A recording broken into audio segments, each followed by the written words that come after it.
Hello and welcome back to my channel. I'm Fatmata and this is Traditionally Inspired Meaningful Art, and I'm so excited to have you here on this very special story time, Thrifty Thursday. Stay tuned and I want to share with you why I love thrifting so much.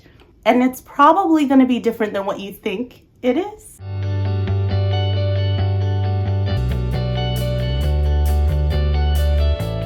All right, so I wanted to actually dive in. If you watch this channel, then I talk about my little Thrifty Thursday quite a bit. I love getting things secondhand. I like what it does for the environment, but I also get a really special little tingle when I get things at the thrift store because it's just so incredible what you find there.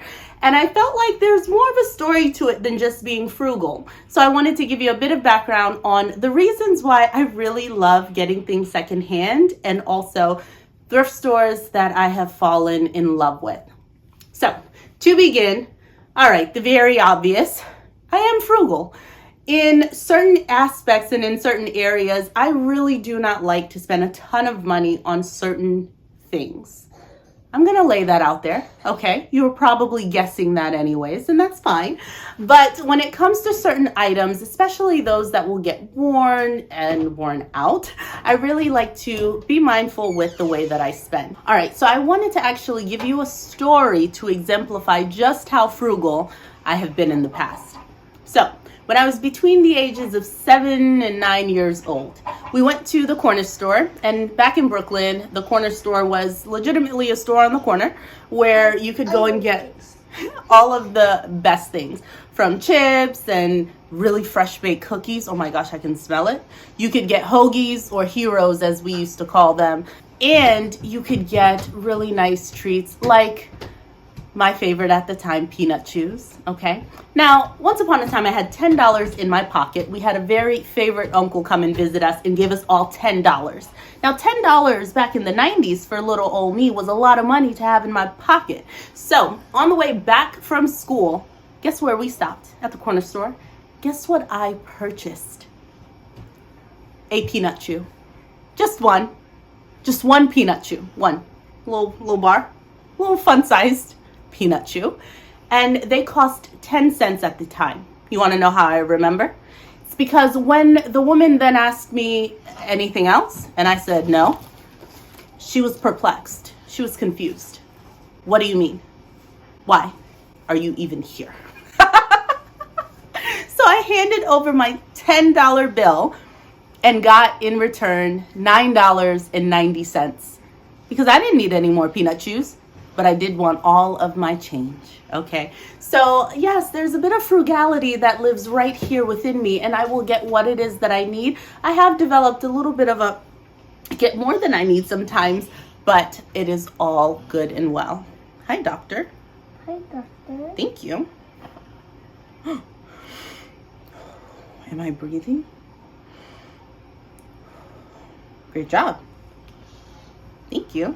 Thank you. Okay. Are you gonna go in the living room? Yes. Okay, I'll see you later. I'll see you later. All right. So now you know that I'm frugal. But what else? There's gotta be more to the story, and there is.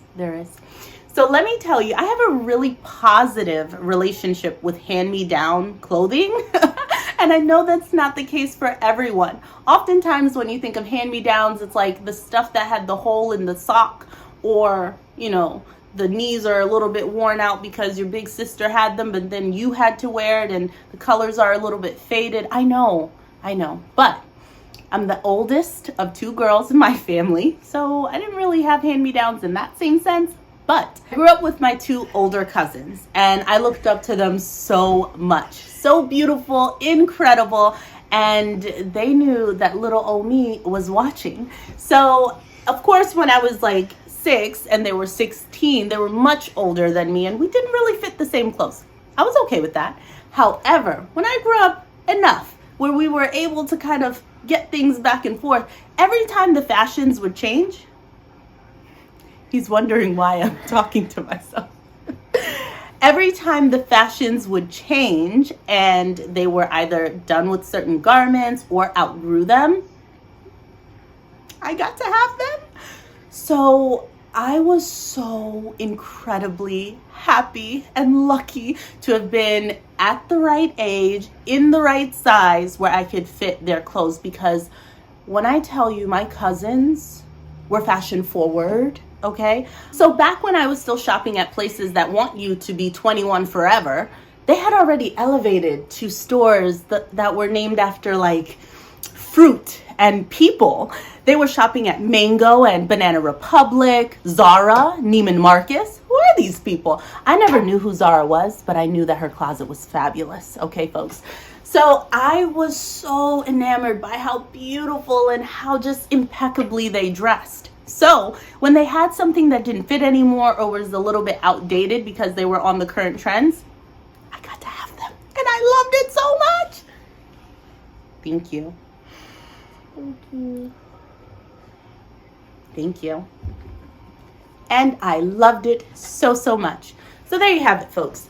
I am no stranger to having hand-me-downs or to have second-hand sort of items, but it has such a special place in my heart because I think of all of the amazing things that I was able to wear and try on and try out because I had two well-dressed and beautiful older cousins that were willing to kind of give me their treasures when they were done with them in great condition for me to be able to then use and love for years. So I often think about that when I'm in the thrift store. I'm thinking of whose aunt, whose big sister was leaving some of these gems for me to find in the thrift store, similar to how my big cousins used to dress me when I was younger. And I absolutely love it. For example, the blazer that I am wearing today is Luciana Berbera, made in Italy, and it is made of the three finest ingredients, okay? Wool, cashmere, and silk. Have you ever seen a lovelier blazer, brocade, buttons all the way to the top collar? So when I saw this at Value Village, I snapped it up so quickly. I thought someone was going to catch me, like I was going to be found out, because there was no way that someone had marked this beautiful blazer for $3.49. Cashmere, silk, and wool made in Italy. What? Like, who put this there so I can hug them or send them like a handwritten note or something to say thank you, love you tons, and you have great style. So it's pieces like these that are so unique and beautiful and mean so much that make me love going to the thrift store. Seriously, where was I going to run into this fabulousness? Where? But it was right there for me in my local community, and it felt like someone gifted this blazer to me. And that's how I feel about a lot of the things that I find when I go thrifting. So it's one of the reasons why I absolutely love it. Which brings me to my next point, right? Unique pieces. I have found unique finds, whether it's arts and crafts related, or if it is in fashion or silk scarves. That's another area where I luck out. Beautiful belts. Don't worry, I'll do an entire haul and show you all the things that I feel like I really struck gold. I'll do that later this month. But I've also found it in home decor. I can't tell you how many beautiful baskets I've brought into my life by going to the thrift store. So there are different items and types of things that I seek out and look for, and it's just been so fabulous to feel like I'm bringing back a piece of history. Some things also have really rich cultural sort of background to them. You just touch it and you experience it and you know that it was a well-loved item. And then you get to kind of carry that forward. One of the really interesting things that I found is that sometimes, particularly with the clothing, I take care of my thrifted clothing items sometimes better than I take care of things that I bought firsthand for myself, because the quality is just unmatched. When they say they don't make things like they used to, sometimes I see what they're talking about. So I have found clothing items that you can tell have been around for decades. And the fact that they have been around for decades and are still wearable, look as if they are in pristine condition lets you know that someone took care of them. So I often then take that as a badge of honor and then also feel like I need to equally take care of them too.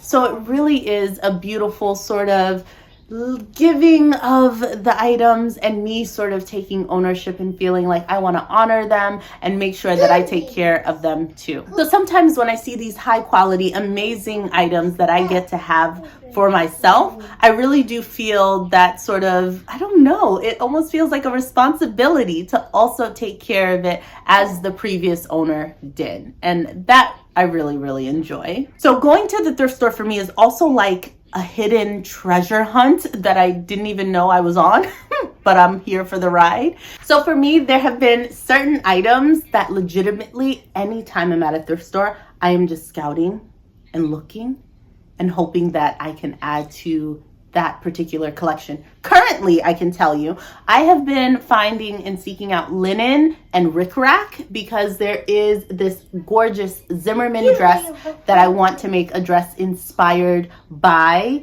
that one. And I have looked up on some amazing rickrack. And yes, I can just go to Joann's and pick up rickrack in exactly the colors that I want, in exactly the sizes that I want. And I have ended up with rickrack that are teeny tiny, medium size, and jumbo because I'm choosing to go the route of going thrifted. But when I imagine putting on that dress with thrifted linens that I found over time and the rickrack that I've also found over time and most likely buttons that I found over time, there's just going to be a sense of joy and accomplishment that I have that no one else will even care about or notice because they don't know where any of these items or pieces, components to my dress came from, but I do. And that thrill of the hunt has made me sort of relish waiting and sort of hunting for these pieces so I can make this dress. And now it's just a game because I could have made that dress a long time ago, but I am so enjoying this process of finding it secondhand and I absolutely love it.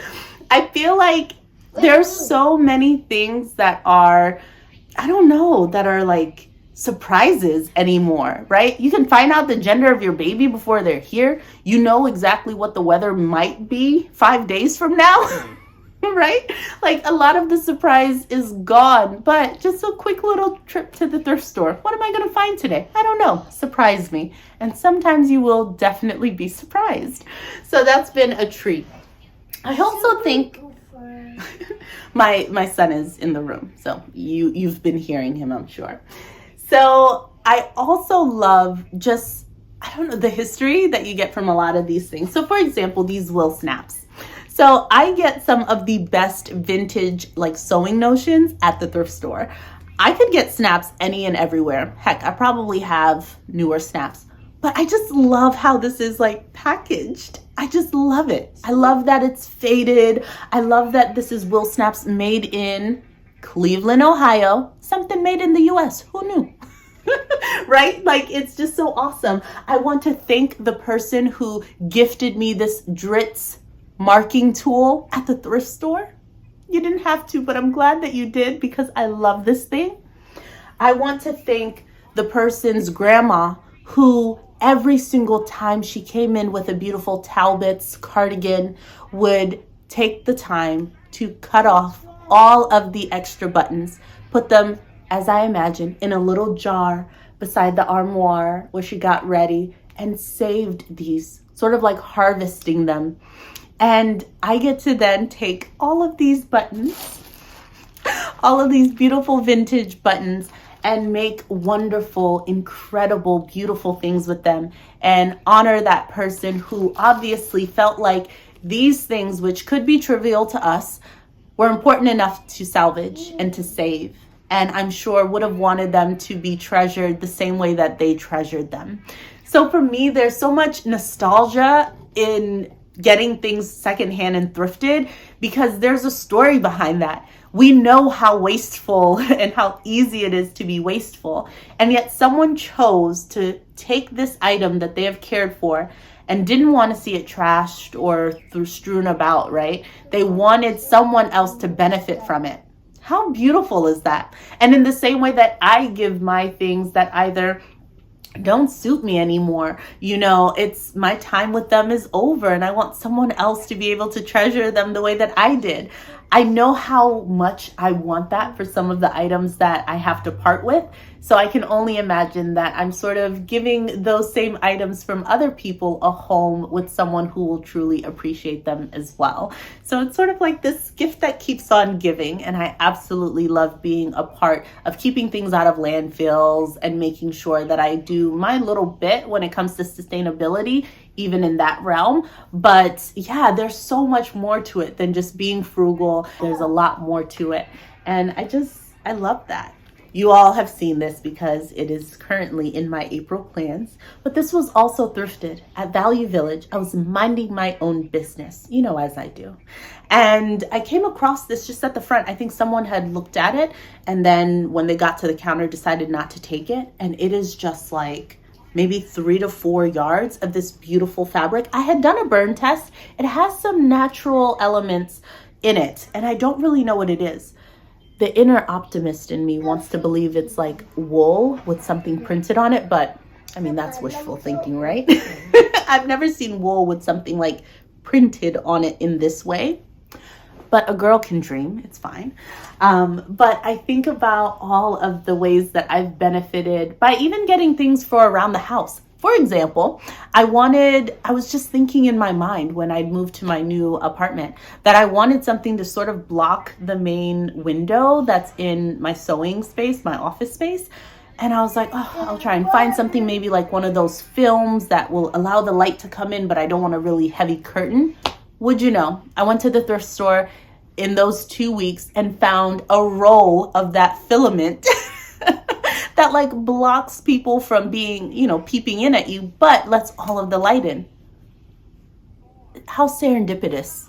How much better can it be, right? If only every adventure to the thrift store were that great. But I know they're not all that great. And I know sometimes you go in with high hopes and then you walk out empty-handed. And that is just the nature of the beast. So if you are someone who likes getting things secondhand or likes the idea of thrifting, haven't really gotten there yet, consistency is key. Don't go when you're hungry and don't go when you're in a hurry. Yeah, the 2 H's, hungry and hurry. Don't do it. Okay? You need to go when you got time to leisurely walk around, consider things, because what you'll find is that creativity is going to be your best friend. You're not necessarily going to get everything that's on your list, right? Your thrifting list. But what's really nice is that when you come across something that you're like, whoa, this seems like it could be incredible, you might have to get those gears moving, dust off that creativity and make sure that you're ready to sort of figure out, how am I going to use this fabric? How do I want to utilize this yarn or these buttons, these baskets, you name it. And then you get to really put your spin on things. So I hope that this has given you some encouragement or at least a little bit of background on why I love thrifting so much and why I'm always talking about it with you. And maybe it will just resonate and sit differently now when you hear me talking about the amazing things that I find at the thrift store.